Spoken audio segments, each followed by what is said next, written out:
Un post pubblicato sui social dal deputato 5 Stelle Di Caro di qualche giorno addietro ha fatto scattare l'allarme sul centro di accoglienza del villaggio Mosè.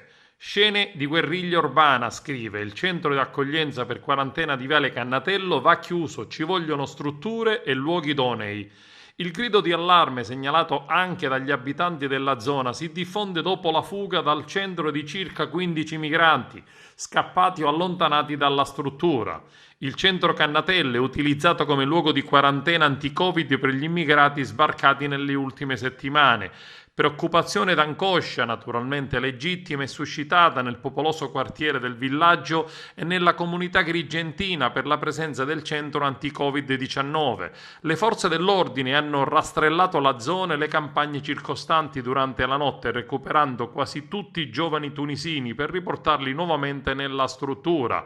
Pare che alcuni di loro siano scappati per fame, ma sapremo forse oggi, attraverso il conteggio complessivo, se sono veramente fuggiti o sono stati recuperati tutti.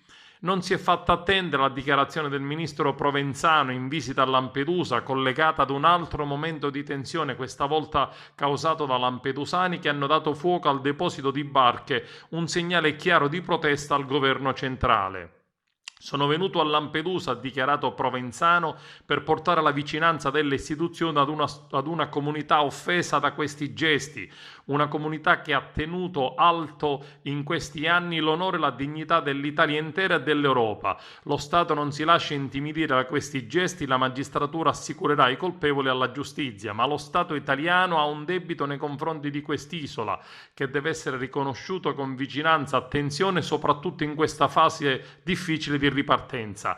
Anche Lampedusa deve ripartire assicurando collegamenti e condizioni di sicurezza e vivibilità a chi viene da fuori e a chi ci viene ogni giorno. Quest'isola deve tornare a splendere. Questa è un'isola di luce, non l'isola dei Rochi, ha concluso Giuseppe Provenzano.